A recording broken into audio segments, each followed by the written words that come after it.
I don't usually participate in NaNoWriMo, National Novel Writing Month, and I'm not again this year. But it just so happened that my work in progress that I had started a couple of weeks ago lined up to work on my nano this month. And so, as a kind of motivation, I'm taking advantage of the fact that there's a community out there who are all working on something slightly similar. And I'm using that energy to help me to continue to focus a little bit on my story. And I'm behind. Hypothetically, if you're doing nano, you got to do 1,600 words a day every single day, and then you win. It doesn't really matter to me because I was already working on this work in progress, which means I'm breaking the rules. I'll get into that in a little bit. And I don't really care about winning exactly because this particular work in progress breaks the rules in so many ways in terms of how nano is supposed to work, that it doesn't really matter to me if I don't win because I am winning by getting the work done, which is the whole point of NaNoWriMo anyway. And I will talk about what that has to do with anything in a minute. Got me thinking, though, about the whole idea of a right and wrong way of writing anything. I think Neil Gaiman is overquoted, but I do like him. And he said, fortunately, this isn't a quote from him, but he said that he had a piece of advice from Gene Wolfe. This is why it's a good quote, because it's from Gene Wolfe, where he talked about how, where Gene Wolfe said that you never learn how to write a novel, you only ever learn how to write the next one. Which to me suggests that there really isn't a right and wrong way of writing things. It's an awfully hard lesson to learn, however, because there's an awful lot of good advice out there explaining how to write a novel the right way. Most writers have a process, and they're happy to share it with you because it really helps you to figure out your process if you're sharing it with other people. It's very sensible. So I like, as much as possible, to instead of learning from advice, there's an alarm going on out there. Instead of learning from advice, trying to learn from examples as much as I possibly can. And so I've got this list of 3 books that totally breaks rules in some way or another. And I'm going to say what they are, and I'm going to say what rules I feel like they broke. And then I'm going to talk a little teeny bit more about breaking the rules with nano and how that's actually a good thing, okay? All right, so the first book on my little list here is this book called The Anubis Gates by a guy named Tim Powers. Tim Powers is a really cool writer who takes some sort of like discrepancy that he finds in history or an odd story that he finds in history or something that where in history where there's a few clues that point to this thing or that thing, and he sort of does a sort of conspiracy theory type treatment on it, except for he comes up with a fantasy explanation. This particular book, there's a whole lot of stuff that he took as the clues, but one of the things that he wanted to talk about was, among other things, the when London burned down in the early 1800s. He wanted to kind of explain that, among other things. However, while doing it, he ended up writing a time travel novel. This is a personal rule, which is my personal rule, which is that time travel novels suck. I don't like them. There are exceptions to every rule, and this is one of them.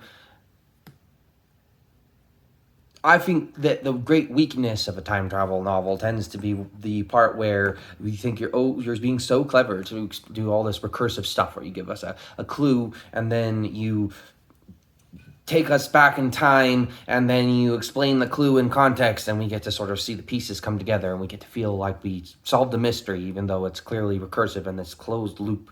And I think that that's one of the things that's the great weakness of time travel stories in general, and it's not avoided by Mr. Powers in his novel here. But what he does do is he demonstrates the value of false information, which is something that time travel stories always do a little bit anyway. And he does even better.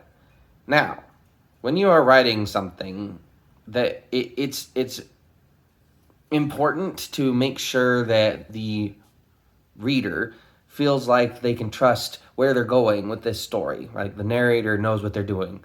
And it's risky to provide false information in a way that makes it so that I'm feeling a little bit distracted.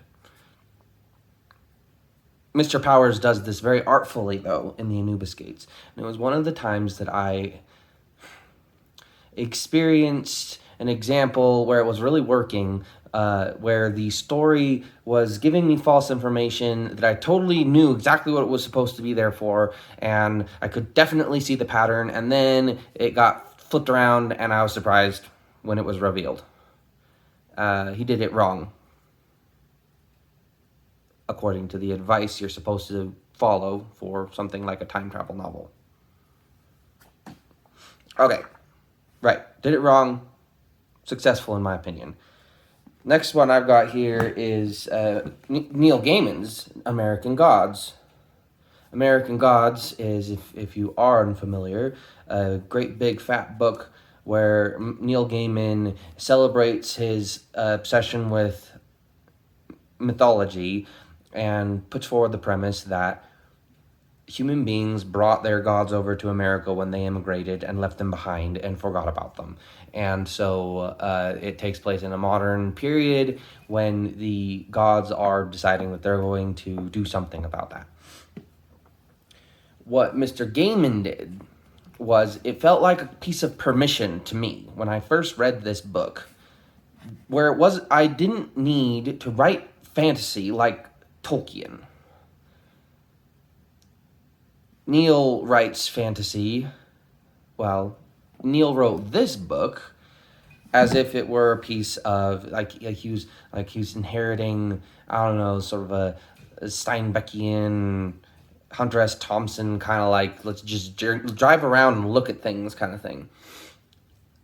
It's not the best example necessarily of this kind of fiction, but it was the first time I experienced it.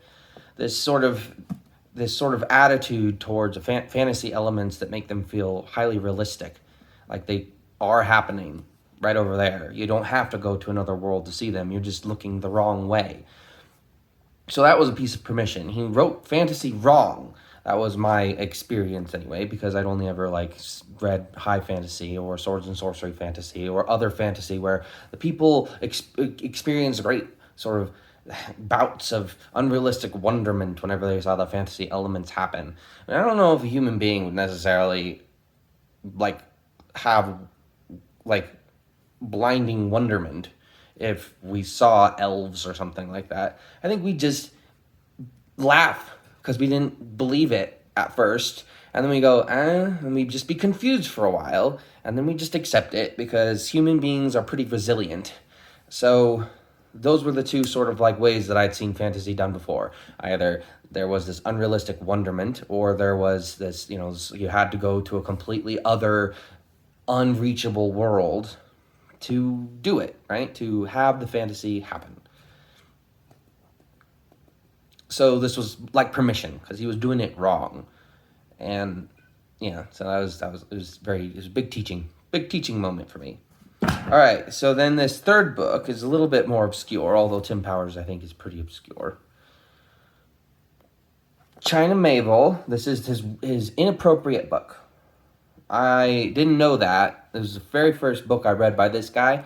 This guy, China Miéville, he's a British author, and he's apparently famous for writing kind of surrealist fantasy. I didn't know that because I read this book first. This book has no fantasy elements at all. It barely has science fiction elements. Its elements are hardly unrealistic at all.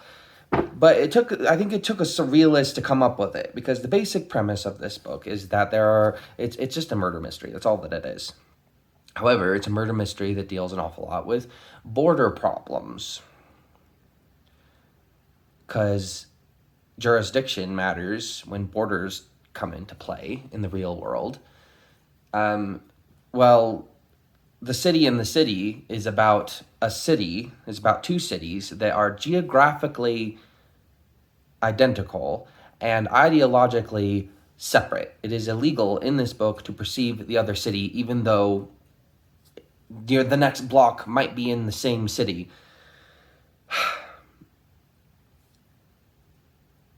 It's cool.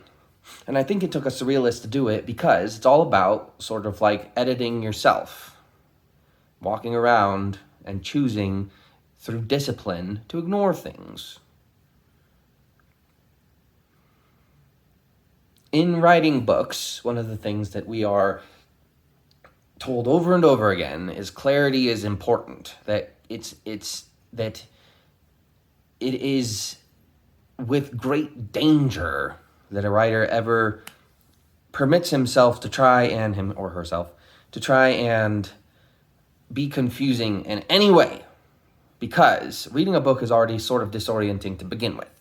It's hypothetical, it's theoretical, it's imaginary. You have to draw your own pictures in your own head, which is a struggle.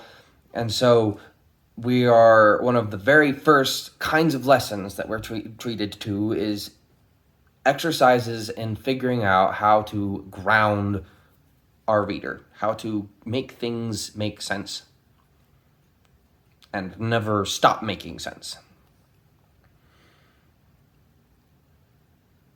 Mr. Mayville was somehow clever enough to, without ever needing to resort to any kind of like magical, like, I don't know what there's magical perception fields or things that you sort of like encounter in fantasy novels every now and then, but without ever needing to resort to anything crude and obvious, he was able to write a book that was basically all based on unclarity, lack of perception in clarity, and mental editing yourself. There are scenes, for instance, where they're riding in the bus and the bus driver has to avoid driving over the car that's in the other country.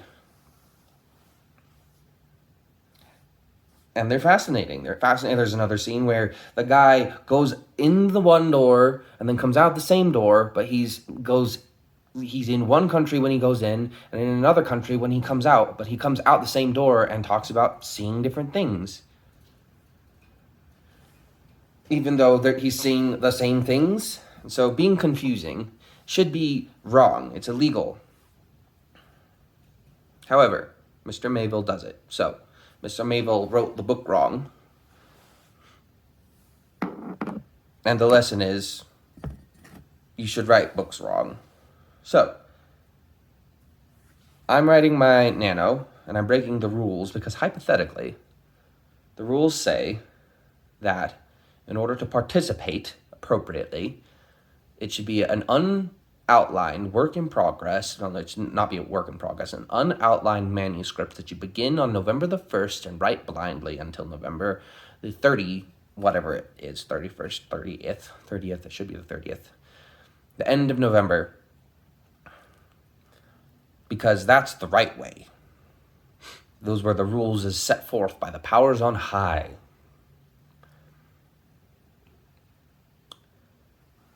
I've always had problems, though, because I would do that in years past, and even the years that I almost won, I haven't looked at those manuscripts again. It's a waste of energy in some ways, because in some ways it's awfully good to just sort of sit down and build the discipline, because those times that I did it, the discipline carried over, and I continued to work afterwards, but not on the same manuscript. It had an anticlimactic feeling when I was entered into December and tried to work on that manuscript. But they were unfinished, and I no longer had the energy to do them in a competitive fashion. So I propose that one of the best things that you can get out of National Novel Writing Month, and this is generally agreed upon, I think, among the people who talk about it, is the discipline, working on it every day. Writing every day is one of the biggest things that a writer can do to improve what they're doing. So that's the strength of NaNoWriMo. However, it's not good or useful to get to the end of the month and never look at that set of writing again, even though it might have been good, useful writing to get through it. In the long run, it would be awfully nice if it could be used as a tool to help in the sort of grander picture of who you are as a writer. So this is what I did this year. I have this manuscript that I needed to blind rewrite. I'd written a book, rewritten it, edited it, forgotten about it. Well, not forgotten. Stopped looking at it years and years and years ago. It's about 5 years now that I haven't looked at this.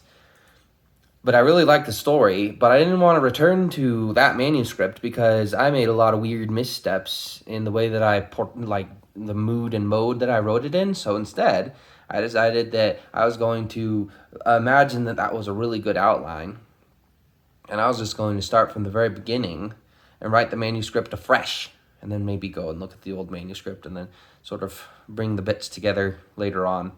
So that's what I decided to do, and use the nano energy to do work on this manuscript that is breaking many, many rules, because it's a new draft of an old book. So it's as outlined as the book possibly could be. And I'm not referring to the old outline, but I can remember it. But I would argue that it's the best possible celebration of what the purpose of Nano is. Because if the purpose of Nano is to get you writing, then getting you writing something that you actually care about, there you go. It's wrong. Breaking the rules, doing it wrong. And doing it wrong in a fashion that I think is a better celebration of the purpose of the community event than if I'd done it a different way. Yes, we never know how to write a novel. We only ever know how to write the next one.